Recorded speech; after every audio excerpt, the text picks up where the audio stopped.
Kemudian kata Nabi, tapi orang-orang tadi, pahala-pahalanya tadi diberikan kepada orang yang lain.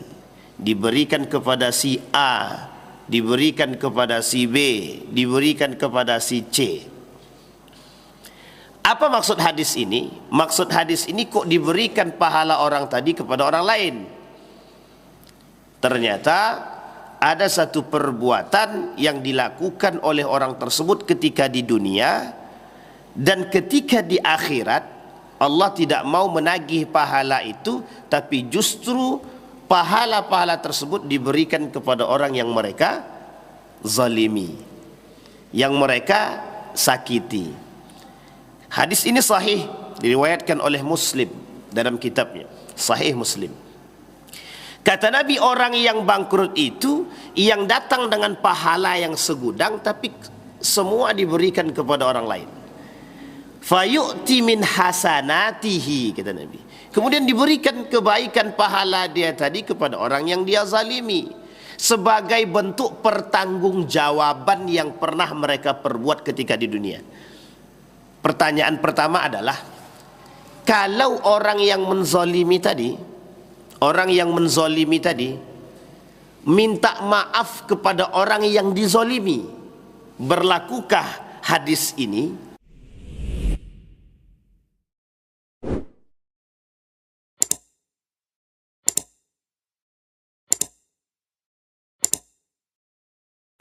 Berbeda pendapat di kalangan ulama tentang orang-orang yang merugi.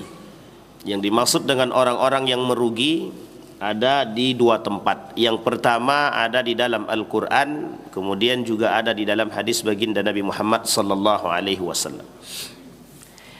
Ketika Nabi mengatakan orang-orang yang merugi, di dalam hadisnya merujuk kepada perilaku-perilaku yang memang tak sejalan dengan apa yang disyariatkan oleh agama Islam. Yang paling besar dari sekian banyak hadis Nabi, perilaku-perilaku orang yang merugi tersebut lebih tepatnya adalah perilaku yang zalim kepada manusia. Dari sekian banyak hadis, salah satu contoh misalkan adalah hadis tentang ghibah. Itu adalah perbuatan zalim. Kemudian bahkan dalam riwayat yang lain Nabi mengisyaratkan sebagai muflis, orang yang bangkrut atau muflis, dikategorikan sebagai orang-orang yang merugi. Begitu juga dalam pandangan Imam Al-Ghazali juga mengatakan orang yang merugi itu adalah lebih banyak mengatasnamakan perbuatan yang kemudian mereka lakukan di dunia tapi kemudian tidak berdampak pada akhirat mereka. Artinya perbuatan-perbuatan mereka selama mereka di dunia itu tidak memberikan faidah atau tidak mendapatkan nilai di sisi Allah Subhanahu wa taala kelak di akhirat. Tapi justru yang tadi amal perbuatan yang telah mereka lakukan sebagai nilai ibadah menurut mereka, justru kelak di akhirat itu akan berpindah tangan dari satu tangan ke tangan yang lain. Artinya ada perbuatan-perbuatan yang memang di dalam hadis Nabi itu disebutkan sebagai perbuatan yang zalim, adalah bagian daripada perbuatan yang paling merugi yang dilakukan oleh manusia ketika mereka berada di dunia. Pagi ini kita coba mengkaji satu hadis yang kemudian nanti akan kita coba dengan hadis-hadis yang lain. Kata baginda Nabi Muhammad sallallahu alaihi wasallam, an Abi Hurairah radhiyallahu anhu qala Nabi sallallahu alaihi wasallam, la tu'addunnal huquqa ila ahliha yaumal qiyamati hatta yuqadish lisyatil jalha minasyatil qarna. Rawahu Muslim. Dari Abu Hurairah radhiyallahu yang berkata bahwa Rasulullah sallallahu alaihi wasallam bersabda, hingga suatu hari nanti kalian diperintahkan untuk menunaikan hak-hak. Ini yang harus kita ingat bersama. Diperintahkan menunaikan hak-hak itu kepada pemiliknya pada hari kiamat. Ini isyarat daripada hadis. Hingga kambing yang tidak bertanduk diberikan haknya atau diberi haknya dari kambing yang bertanduk. Hadis ini diriwayatkan oleh Muslim. Dan kemudian hadis ini diperkuat oleh baginda Nabi Muhammad sallallahu alaihi wasallam dalam kitab Riyadhus Shalihin. Apa kata Nabi? An Abi Hurairah radhiyallahu anhu anna Rasulullah sallallahu alaihi wasallam qala. Diperkuat dengan hadisnya adalah atadruna manil muflis? Tahukah kalian siapa manusia yang bangkrut? Yang bangkrut inilah kemudian di dalam hadis Nabi ini disebut sebagai orang yang merugi. Atadruna manil muflis? Qalu al muflis fina man la dirhamalah. Kata para sahabat ketika Nabi sedang asyik berbincang dengan para sahabat duduk. Kemudian ini sebuah kebiasaan Nabi ketika duduk dengan para sahabat dengan gaya halakat, dengan gaya duduk seperti ini tapi duduk di atas lantai. Nabi selalu memperingatkan dan memberikan nasihat kepada para sahabat. Satu cerita yang sangat unik itu ketika Mu'adz bin Jabal. Ketika Mu'adz bin Jabal duduk di hadapan Nabi, itu Nabi selalu cerita. Jadi cara Nabi bercerita dengan para sahabat itu seakan-akan menunjukkan kedekatan Nabi. Jadi kenapa para sahabat itu mudah menangkap apa yang disampaikan oleh Nabi? Karena Nabi menyampaikan sesuatu kepada para sahabat itu seolah-olah lawan bicaranya adalah orang yang memang mengerti apa yang dia sampaikan, atau seolah-olah Nabi berbicara dengan bahasa orang yang mendengarkan. Nah, itu kelebihan baginda Nabi Muhammad sallallahu alaihi wasallam. Berbicara dengan orang tua dia beda karakternya, berbicara dengan pemuda dia berbeda bahasanya, bicara dengan anak-anak dia lain lagi bahasanya. Sehingga Nabi begitu indah. Seperti satu hadis itu dalam riwayat yang lain tapi dianggap dhaif hadis ini. Ketika Nabi keluar di hari lebaran fitri itu, kharajan Nabi sallallahu alaihi wasallam yaumal id. Ketika Nabi ketemu dengan seorang anak, ya bunai. Kata Nabi dengan menggunakan bahasa ya bunayya ketika dia bertemu dengan anak kecil. Tapi ketika Nabi bertemu dengan para sahabat yang muda-muda, bukan yang tua-tua, yang muda-muda, itu Nabi menggunakan bahasanya dua. Kalau tidak syab, gulam. Ya gulam atau ya syab, kata Nabi. Hei anak muda, hei bro, kata Nabi. Itu gaya bahasa Nabi yang santai ketika Nabi bertemu dengan anak muda. Tapi ketika Nabi berbicara dengan orang yang sama, kadang Nabi panggil ya Aba Hurairah, ya Abahir, kata Nabi. Nabi memanggil mereka dengan bahasa nama karena ingin menunjukkan kedekatan Nabi dengan para sahabat. Kemudian kata Nabi, qalu al-muflis, kata para sahabat, qalu al-muflis fina la dirhamalah. Orang yang bangkrut itu, kata para sahabat, di antara kami itu adalah orang-orang yang tidak memiliki dirham. Artinya orang miskin, orang tak mampulah, yang tak punya uang. Dirham di sini diibaratkan sebagai dunia, harta. La dirhamalah, duit yang tak memiliki uang, kata para sahabat. Kemudian wala mata. Arti wala mata di sini tak juga ada yang bisa kami nikmati dari hal-hal yang sifatnya materi. Kata para sahabat, orang yang tidak memiliki atau memiliki kekurangan materi, itu yang disebut dengan bangkrut. Kalau kita pahamnya bangkrut itu adalah orang punya harta tiba-tiba kemudian jatuh miskin mendadak, itu namanya bangkrut tuh. Atau ada orang kemudian punya bisnis, terbakar tokonya, tiba-tiba langsung tak punya duit, itu artinya bangkrut gitu dia. Atau memang yang mereka tidak memiliki sedikit materi, tidak memiliki banyak materi atau sedikit materi yang mereka miliki.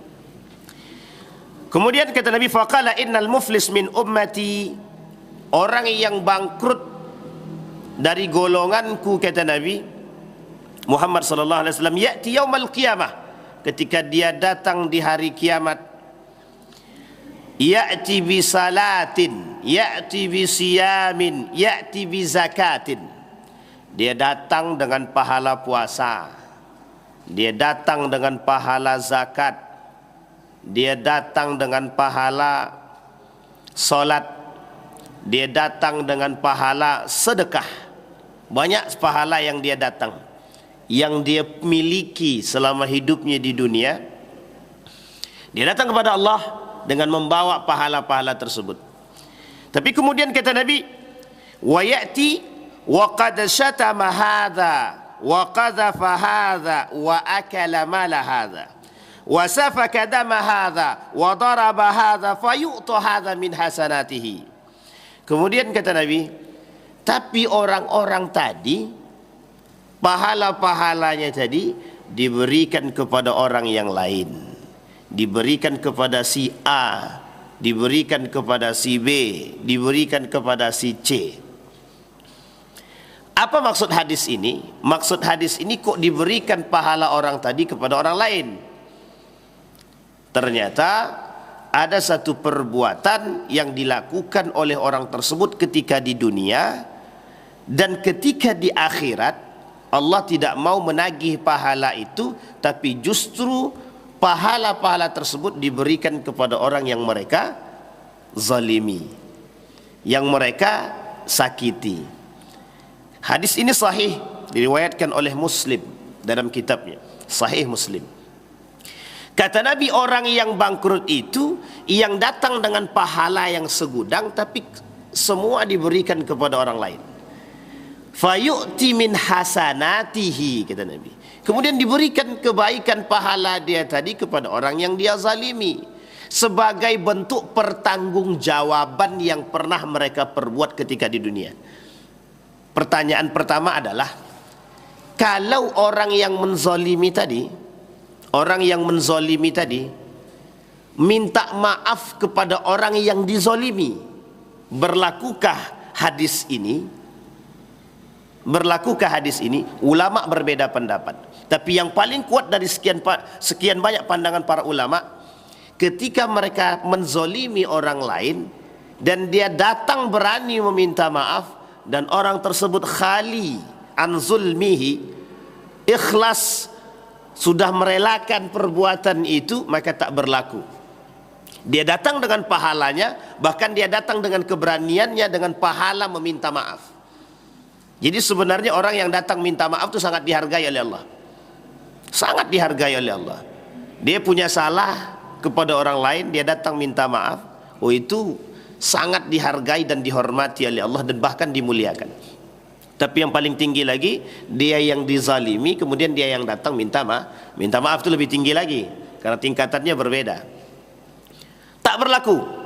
Tapi sebagian kalangan ulama yang lain mengatakan berlaku sampai mereka bertobat kepada Allah Subhanahu wa taala. Jadi Bapak Ibu sekalian yang berbahagia, dari pandangan para ulama, yang dimaksud dengan hadis tersebut berlaku bagi mereka yang pernah menzalimi manusia, yang melakukan perbuatan-perbuatan menyakiti hati orang lain, tapi mereka kemudian tidak tahu. Yang kedua, tidak mau tahu. Yang ketiga, mereka tidak meminta maaf. Jadi Bapak Ibu yang punya urusan di dunia, selesaikan. Baik hutang piutang, baik yang suka mencibir orang lain, baik yang suka menyakiti hati orang lain, baik menyakiti secara fisik atau non fisik, datang minta maaf. Aku dulu pernah menggibah dirimu, Pak. Sampaikan. Kalau orang sudah meninggal, cari keluarganya, sampaikan kepada keluarganya bahwa kami pernah berbuat dosa kepada si A, berbuat zalim kepada si A, minta maaf. Tapi yang paling penting lagi, ketika orang yang kemudian yang pernah kita zalimi kemudian sudah meninggal dunia, maka yang paling pertama yang dilakukan, kata Syekh Abu Darda, kata beliau itu, yang paling penting untuk dilakukan adalah bertaubat kepada Allah Subhanahu wa taala. Begitu juga kata Syekh Ramadan Al-Buti itu, manusia tak mungkin terlepas daripada menyakiti hati manusia yang lain. Itu sulit melepas perbuatan itu. Mesti ada, meskipun tidak sering, tapi mesti ada manusia menyakiti orang lain. Maka datang minta maaf. Dan itu diperbaiki oleh, kata Syekh Ramadan Al-Buti, baik, sangat baik sekali. Nah, baik. Kemudian mereka yang datang, kata Nabi, itu yang disebut dengan muflis. Itu yang kemudian disebut dengan muflis, bangkrut. Orang-orang yang kemudian tidak memiliki harta atau pahala. Kata Allah, urusan dunia selesaikan di dunia. Tapi kelak ketika tidak selesai di dunia, maka di akhirat semua kebaikan-kebaikan itulah yang akan dipertanggungjawabkan kemudian di akhirat. Sama seperti hadis yang tadi di awal kita bacakan. Ibaratnya Bahkan kambing saja yang tak bertanduk kelak akan mendapatkan tanduk dari kambing yang bertanduk. Ini sebenarnya isyarat. Artinya apa? Orang yang memakan haknya orang lain. Ini kita ambil contoh. Bapak ibu makan, mohon maaf, bukan bapak ibu, orang lain gitu ya. Memakan harta orang lain tanpa izin orang lain, meskipun hanya 100 rupiah, maka kelak di akhirat itu dipertanggungjawabkan. Dan mereka akan datang menuntut hak tersebut. Kita ambil contoh yang paling sederhana lagi. Bapak ibu pernah pakai sendal orang lain tanpa izin orang tersebut, maka kelak mereka akan menuntut hak mereka yang bapak ibu pakai tanpa izin, itu akan diberikan kepada mereka yang berhak menerima hak mereka. Jadi hal ini sederhana, tapi kesederhanaan ini kata Nabi berpengaruh pada amal ibadah kita. Kita pernah pakai pulpen orang misalkan tanpa izin orang tersebut, dan itu haknya orang itu yang kemudian kita pakai, harus kita kembalikan. 100 rupiah daripada haknya fakir miskin kita makan, nanti di akhirat akan dikembalikan, akan diminta, bukan hanya diminta pertanggungjawaban, akan wajib kita mengembalikan hak tersebut. Maka kalimatnya la tu'addunnal huquq, kalimatnya menggunakan kalimat penekanan yang sangat kuat di dalam hadis tersebut. La tu'addunnal huquq, hak-hak itu nanti akan terpenuhi di akhirat. Jadi apapun, misal yang lain adalah contohnya amanah. Amanah yang paling sederhana itu ketika kita punya anak, kita punya amanah, kita punya janji pada Allah untuk memberikan pendidikan yang terbaik kepada anak, terutama pendidikan agama.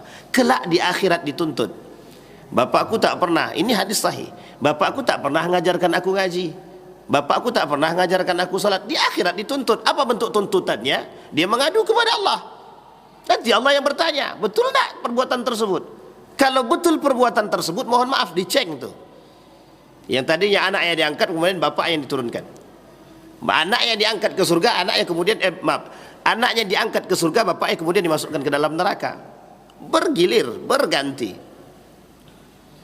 Tapi dan itu tidak berlaku ketika seorang bapak dan ibu memberikan pendidikan atau menunaikan amanah dia kepada anaknya.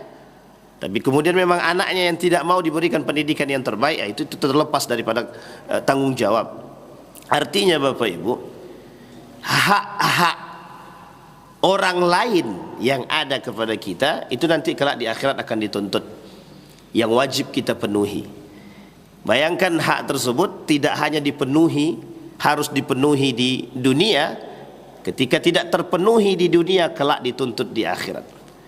Bahkan pengibaratannya sebagai seekor tanduk kambing yang kelak, dan kambing yang tak bertanduk akan menuntut kepada kambing yang bertanduk, dan nanti kambing yang bertanduk itu akan memberikan tanduknya kepada kambing yang tak bertanduk. Bapak Ibu sekalian yang berbahagia, fayu'ti min hasanatihi, kata Nabi, kemudian diberikan. Kadang-kadang kita memahami hadis ini, itu paham, tapi agak sulit untuk dipraktekkan nampaknya. Kenapa begitu? Karena terlalu kita menganggap hadis ini remeh dan sepele saja.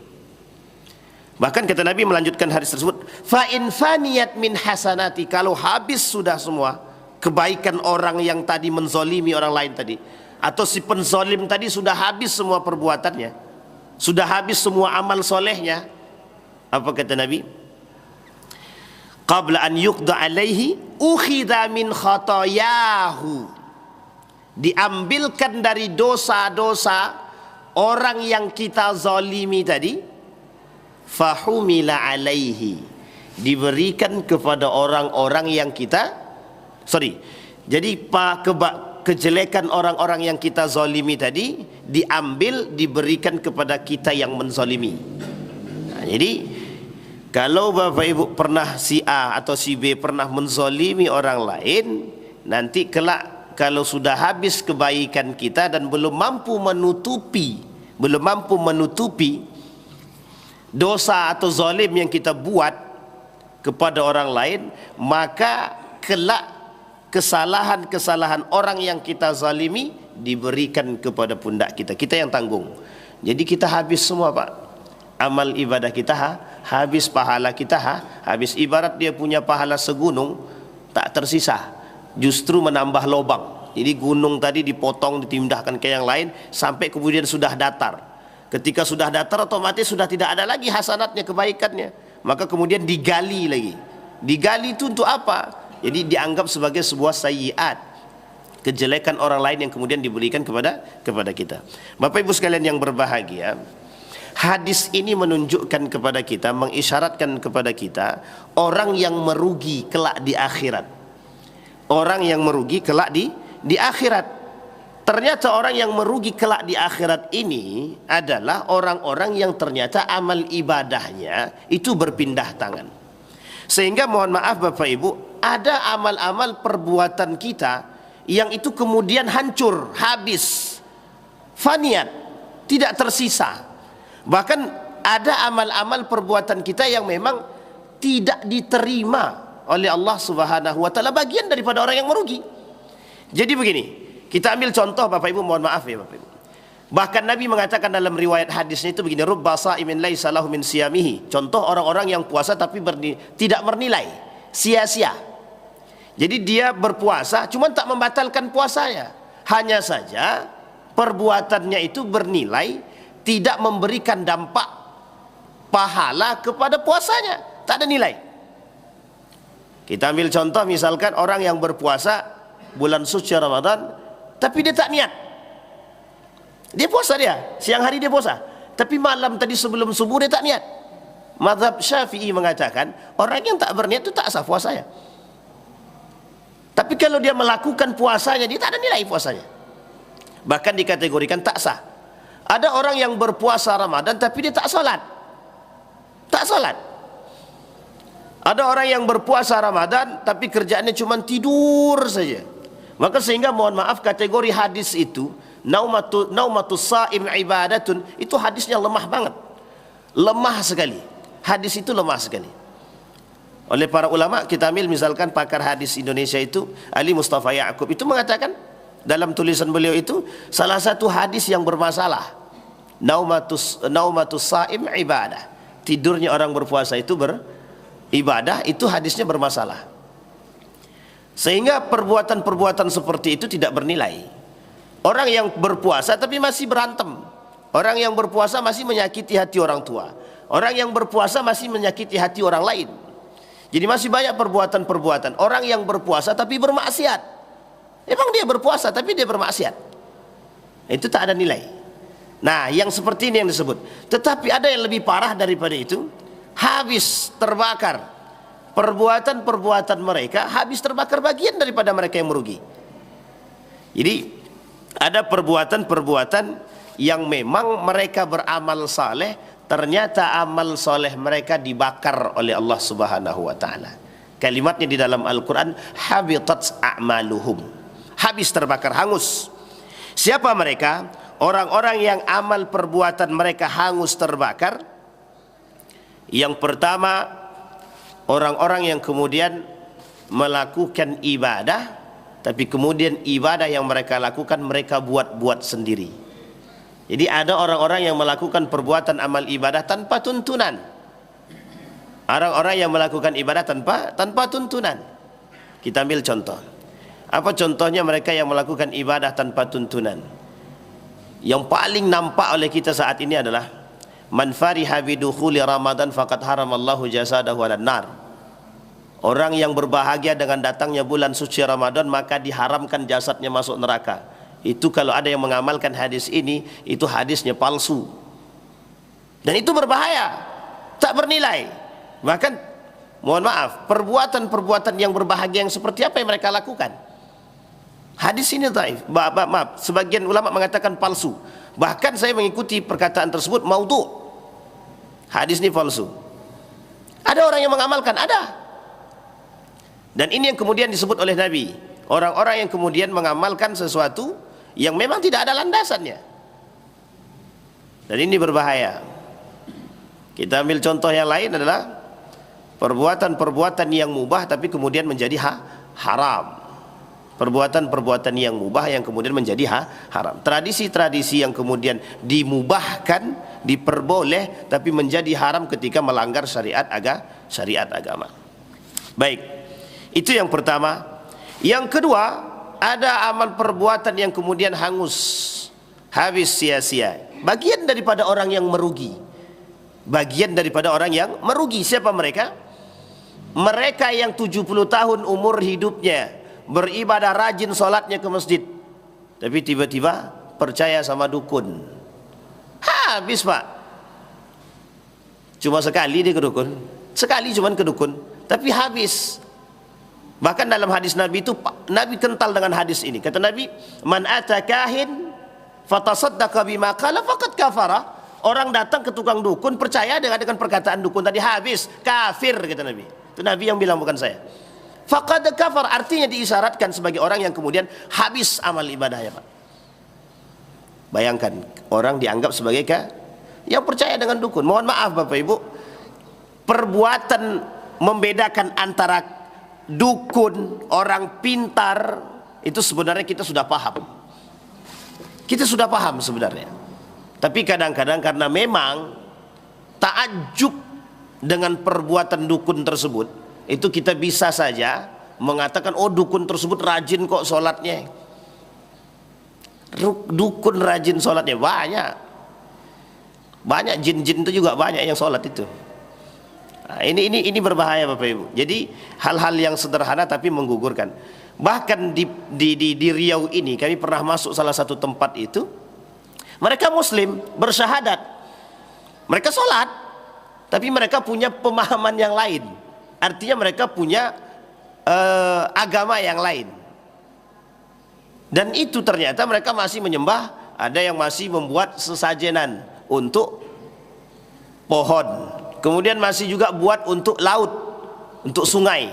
Jadi ada namanya setan sungai itu, setan sungai, kemudian setan pohon. Dan itu masih kita dapatkan. 2 tahun yang lalu kami sampai ke tempat tersebut, dan tak jauh dari sini, jaraknya cuma 3 jam. Dan mereka beribadah, mereka sholat Jumat, mereka puasa, dan itu di Riau. Dan ketika mereka berpuasa, ketika mereka sholat Jumat, tapi mereka tetap, tahunan mereka tetap rutin, yaitu memberikan sesajen tadi kepada laut. Apa kata mereka? Penjaga laut, penjaga sungai. Tujuannya adalah kalau kami jadi nelayan, itu mudah bagi kami dapat ikan. Wah, itu parah itu. Orang yang kemudian pakai jimat, yang pakai jimat, yang memang niatnya untuk mendapatkan sesuatu dari jimat tersebut. Dulu banyak itu orang-orang datang ke Mekah motong kiswah tuh. Sekarang aja tak boleh, karena ada polisi yang jaga. Kalau tak ada polisi yang jaga, mungkin dipotong juga itu. Jadi perbuatan syirik ini banyak. Nah, syirik sekarang itu, kalau kata Buya Hamka, sekarang ini syiriknya syirik modern, kata dia. Syirik modern. Kalau kata Gus Bahak tuh begini, ada orang yang tidak bisa hidup tanpa ATM, katanya. Jadi kalau ada orang tidak bisa hidup tanpa ATM, kata Gus Bahak, itu berarti tandanya syirik modern. Kenapa begitu? Oh, bisa dia tidak bisa hidup tanpa ATM. Kalau tak ada ATM, stres otaknya. Kalau tidak ada HP, stres otaknya. Kalau tidak, apalagi kalau tidak ada internet, itu lebih parah lagi. Maka pernyataannya sama, sederhana.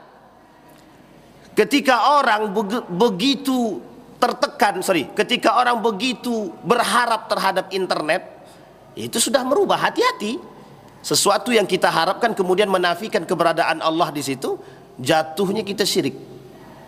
Dan saya menukil dari perkataan Gus Bahak dan Syekh Ramadan Al-Buti ketika beliau mengingatkan murid-muridnya tersebut begitu. Jangan kalian jadikan cinta dunia itu sebagai bentuk menafikan keberadaan Allah, seakan-akan Allah tidak punya peran di situ, kata beliau. Dan itu bisa dijatuhkan kesyirikan. Baik. Ana aghna syuraka anis syirki, kata baginda Nabi Muhammad sallallahu alaihi wasallam. Man amila amalan asyraka fihi ma'iya ghairi taraktuhu wa. Kata Nabi, ketika ada orang yang melakukan perbuatan syirik, maka aku meninggalkan mereka. Bahkan Allah tak mau bersama dengan mereka. Perbuatan yang kedua, yang mereka kategorinya merugi, tapi kemudian amal ibadah mereka tidak bernilai di sisi Allah Subhanahu wa ta'ala. Bapak Ibu sekalian yang berbahagia, hari ini kita harus hati-hati dalam melakukan perbuatan. Mohon maaf, banyak orang yang kemudian menderita penyakit, banyak orang yang kemudian tidak sembuh-sembuh dari penyakit. Tapi jangan ketidaksembuhan kita terhadap penyakit itu menggugurkan keimanan kita. Jangan sampai menggugurkan keimanan kita. Ketakjuban kita atau rasa takjub itu, takjub kita terhadap seseorang yang mampu memberikan sesuatu. Dan ini mohon maaf, kebodohan itu ditontonkan itu. Kebodohan ini sudah dipertontonkan gitu. Bahkan mohon maaf, dengan mayoritas muslim itu bisa mempertontonkan kebodohan. Itu kan lucu. Seorang profesor masa bisa percaya dengan Kanjeng Dimas yang bisa mengeluarkan duit? Itu ndak gila kita, Pak. Stres itu. Tapi mereka mengatakan, oh dia alim. Coba. Jadi yang bisa memberikan keselamatan kepada orang kepada manusia adalah selain daripada ilmu, iman. Ilmu itu selain daripada ilmu adalah iman. Kita harus kuat iman, Pak. Masa pawang hujan, kemudian pawang banjir yang kemudian didatangkan hanya untuk menunjukkan atau menghilangkan. Kemana Allah? Bagi mereka kemana? Bukan tidak ada para ulama di situ. Bukan tidak ada para ulama. Tapi mengapa yang mempertontonkan kebodohan di tempat yang mayoritas muslim dan kuat-kuat, keislaman mereka kuat. Baik. Kemudian perbuatan selanjutnya, perbuatan yang ketiga yang bernilai atau perbuatan yang kemudian tidak bernilai di sisi Allah Subhanahu wa taala. Orang yang suka mencari kebahagiaan di dunia, ini sudah kita sampaikan pada permasalahan 20 yang membatalkan syahadat. Sudah kita sampaikan di awal-awal itu. Ada orang-orang yang memang cinta dunia. Orang-orang yang cinta dunia.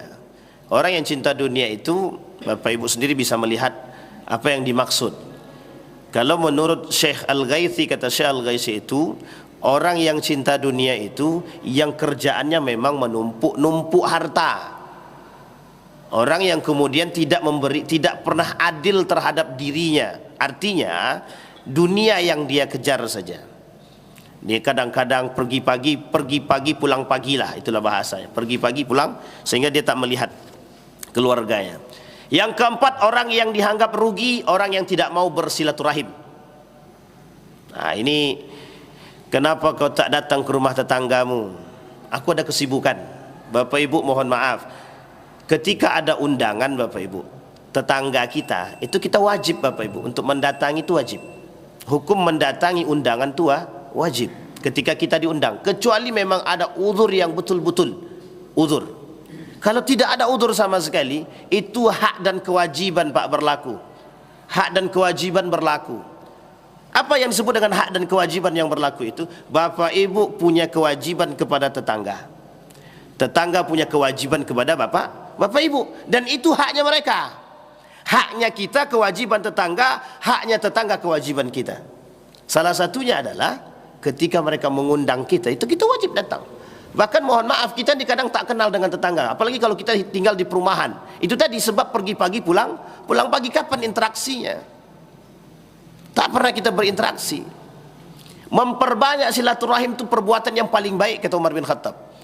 Umar bin Khattab itu, jadi ketika ini lucu, ketika Umar bin Khattab itu berjalan dengan para sahabat, ditanya, kau kenal dia? Tidak, katanya. Padahal tinggal sama. Apa kata Umar bin Khattab? Celaka. Wailak, itu perkataan Umar bin Khattab. Apa kata Umar bin Khattab? Kau tak kenal dia yang tinggalnya tak jauh dari rumahmu, celaka, katanya. Bayangkan Bapak Ibu. Jadi kita kadang-kadang, oh itu orang baru, padahal sudah 3 tahun barunya gitu. Kita nggak kenal. Ya mungkin karena kita yang kurang silaturahmi atau sebaliknya. Itu yang keempat. Yang terakhir, yang kelima, manusia yang suka menyimpan keburukan orang lain dalam hatinya. Ini tak hanya gibah saja. Kalau gibah mungkin lebih. Selama ini yang kita paham, amal ibadah yang diberikan kepada orang lain adalah kalau kita makan daging kawan sendiri, itu gibah saja. Yang kita pahami cuma gibah. Tapi kalimat lain adalah zalim. Kemudian hanya menyimpan keburukan orang lain. Hanya menyimpan keburukan orang lain. Jadi sebaiknya jangan tahu dengan keburukan orang lain. Sebaiknya jangan tahu dengan keburukan orang lain. Banyak di antara kita yang menyimpan keburukan orang lain. Tapi ada ghibah yang diperbolehkan. Ini harus kita sampaikan. Ghibah yang diperbolehkan begini. Ketika orang tersebut, misal si A itu tahu akan kejelekan si B, maka dia menyampaikan kejelekan ini kepada orang yang betul-betul disegani secara alim, mengerti agama dan dihormati dan disegani dan berperilaku baik. Itu yang lebih tepat. Sehingga kemudian kita sampaikan untuk memberikan kebaikan dan nasihat kepada orang yang kemudian tidak baik tadi. Dan itu boleh, diperbolehkan. Asulhu bainahum, untuk mendamaikan di antara mereka, boleh. Kata Syekh Ramadan Al-Buti, ketika kita tahu kejelekan orang lain, misal si A dan si B, suami istri berantem, kita tahu itu aib rumah tangga mereka, kita boleh sampaikan kepada alim, orang yang mengerti agama untuk memperbaiki rumah tangga tersebut. Dan itu diperbolehkan, dengan catatan tidak ember. Arti ember itu tidak sampai kita ini tidak menyampaikan kepada yang lain, tapi dengan catatan tujuan kita sulhu bainahum, dan itu diperbolehkan. Apakah itu bagian daripada ghibah? Sebagian ulama mengatakan tidak ghibah, tapi sebagian lagi mengatakan tetap ghibah, cuma ghibahnya untuk kebaikan. Tapi terlepas daripada itu tidak ada yang diperbolehkan. Apalagi kita membicarakan, oh si A itu bisa kok kita anggap terpandang, tak, belum tentu. Baik Bapak Ibu sekalian yang berbahagia, ada beberapa poin yang kita sampaikan pagi hari ini, mudah-mudahan menjadi refleksi kita sebelum datangnya bulan suci Ramadan. Mudah-mudahan bisa menambah motivasi kita untuk bisa lebih baik menyambut kedatangan bulan suci Ramadan. Saya kira itu saja, mudah-mudahan bermanfaat bagi kita semua. Kita berdoa kepada Allah, semoga apa yang kita sampaikan hari ini, di pagi hari ini, Allah ridai, Allah rahmati, dan Allah berkahi.